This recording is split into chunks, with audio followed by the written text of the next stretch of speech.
ಈಗ ಅದ್ರ ಬಗ್ಗೆ ಮಾತಾಡೋದು ಅಪ್ರಸ್ತುತ ಅನ್ಕೊಂಡಿದ್ದೀನಿ. ನಿನ್ನೆ ಎಲ್ಲ ಹೇಳಿದ್ದೀನಿ. ಇದು ಕಾಂಗ್ರೆಸ್ ಅಧಿವೇಶನ ನಡೀತಾ ಇದೆ.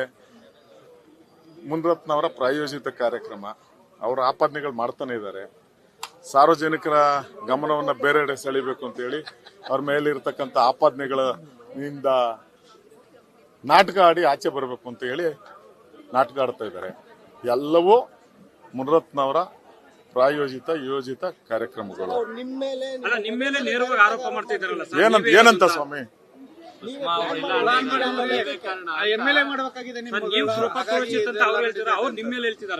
ಈಗ ನನ್ನ ಬಗ್ಗೆ, ನನ್ನ ಚಾರಿತ್ರದ ಬಗ್ಗೆ, ನನ್ನ ಕುಟುಂಬದ ಬಗ್ಗೆ ಇರತಕ್ಕಂಥದ್ದನ್ನು ತಾವೆಲ್ಲ ಗೊತ್ತು ಅನ್ಕೊಂಡಿದ್ದೀನಿ. ಮುನಿರತ್ನವರ ಚಾರಿತ್ರತೆ, ಅವರ ಕುಟುಂಬ, ಆ ಗೂಂಡಾಗಿರಿ, ರೌಡಿಸಮ್ಮು, ಅವ್ರ ತಮ್ಮ ಒಬ್ಬ ರೌಡಿ ಇದ್ದ, ಯಾರು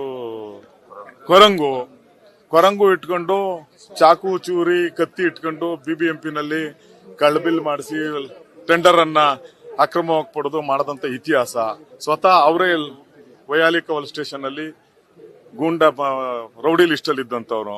ಅವರಿಂದ ಬೇರೆ ಏನ್ ನಿರೀಕ್ಷೆ ಮಾಡಕ್ ಸಾಧ್ಯ? ಅವ್ರ ಮೊದ್ಲೇ ಪ್ಲಾನ್ ಮಾಡಿ ಅವ್ರ ಜೊತೆ ಇರ್ತಕ್ಕಂಥವ್ರೆ ಹೇಳ್ತವ್ರೆ.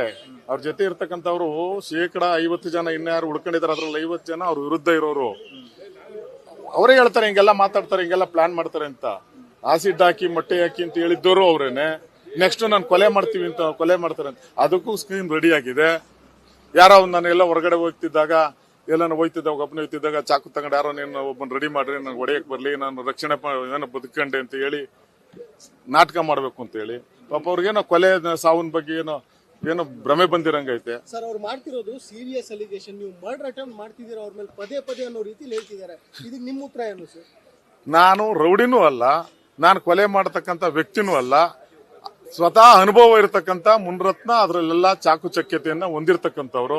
ಪಾಪ ಅವ್ರೇನೋ ಅವ್ರ ಅವನ ಸಾವನ್ ಬಗ್ಗೆ ಅವ್ರಿಗೇನೋ ಕನಸು ಬಿದ್ದಿರ್ಬೋದೇನೋ. ಭಗವಂತ ಅದೇನ್ ಅವ್ನ ಪ್ರಾರ್ಥನೆ ಏನೈತೋ ಅದನ್ನ ಬೇಕಾದ್ರೆ ಈಡೇರಿಸ್ಲಿ, ನಾವ್ಯಾರು ಅಡ್ಡಿ ಬರೋದಿಲ್ಲ. ಅವರ ಇಚ್ಛೆ, ಅವರ ವ್ಯಕ್ತಿತ್ವಕ್ಕೆ ತಕ್ಕಂತೆ ಅವ್ರು ಮಾತಾಡ್ತಾರೆ. ಅವರ ತಕ್ಕಂತೆ ನಾನ್ ಮಾತನಾಡಕ್ ಆಗೋದಿಲ್ಲ. ಸರ್, ಅವರು ಪತ್ರ ಬರ್ದಿದ್ದಾರಂತೆ, ಈಗ ನಂಗೆ ಯಾವುದೇ ಏನ್ ಬೇಕಾದ್ರೂ ಆಗ್ಬೋದು ನಂದು ಅಂತ. ಡಿಕೆ ಬ್ರದರ್ಸ್ ಕಾರಣ ಎಲ್ಲಿಂದ ಎಲ್ಲಿವರೆಗೆ ಯಾವ ಡಿಕೆ ಬ್ರದರ್ಸ್ ಆಗ್ಲಿ ಯಾರಾಗ್ಲಿ ಯಾರು ಕಾರಣ ಆಗ್ತಾರೆ? ಅವ್ನ್ ಮಾಡಿರ್ತಕ್ಕಂಥ ಪಾಪಕ್ಕೆ ಅವನೇ ಹೋಗ್ಬೇಕಾಗ್ತದೆ. ಕೊನೆ ದೇವರೊಬ್ಬ ಇದ್ದಾನೆ, ಎಲ್ಲವನ್ನೂ ನೋಡ್ತಾನೆ. ಎಲ್ಲ ಅದ್ರ ಬಗ್ಗೆ ಮುಂದುವರೆದು ಇನ್ನೊಂದು ಹೇಳಿದ್ದಾರೆ ಸರ್, ಬೆಳಗಾವಿಯಲ್ಲಿ ಲಕ್ಷ್ಮೀ ಹೆಬ್ಬಾಳ್ಕರ್ ಮಾಡಿಸಿದ್ರು, ಅವನು ಫಿಲಂ ಪ್ರೊಡ್ಯೂಸರ್. ಅವನು ಎಲ್ಲವನ್ನು ಹೆಣ್ಮಕ್ಳ ಬಗ್ಗೆ, ಹೆಣ್ಮಕ್ಳನ್ನ ಹೆಂಗ್ ಉಪಯೋಗಿಸ್ಕೊಬೇಕು, ಯಾರ ಹತ್ರ ಯಾರನ್ನ ಕಳಿಸ್ಬೇಕು, ಯಾರ ಮಾಧ್ಯಮದವ್ರನ್ನ, ಅಧಿಕಾರಿಗಳನ್ನ, ಪೊಲೀಸ್ ಅಧಿಕಾರಿಗಳನ್ನ ಸಿಡಿ ಮಾಡಬೇಕು, ಅವ್ರನ್ನ ಬ್ಲಾಕ್ ಮೇಲ್ ಮಾಡಿ ಸೈನ್ ಹಾಕ್ಸ್ಕೊಬೇಕು ಅಧಿಕಾರಿಗಳಂತ ಎಲ್ಲ ಗೊತ್ತಿರೋದು ಅವನಿಗೆ. ಅವ್ನಿಗೇನ ಪಾಪ ಕನಸು ಬಿದ್ದಿರಂಗೈತೆ. ದೇವರು ಭಗವಂತ ಅದನ್ನೆಲ್ಲ ಅವ್ನಿಗೆ ಈಡೇರಿಸ್ಲಿ.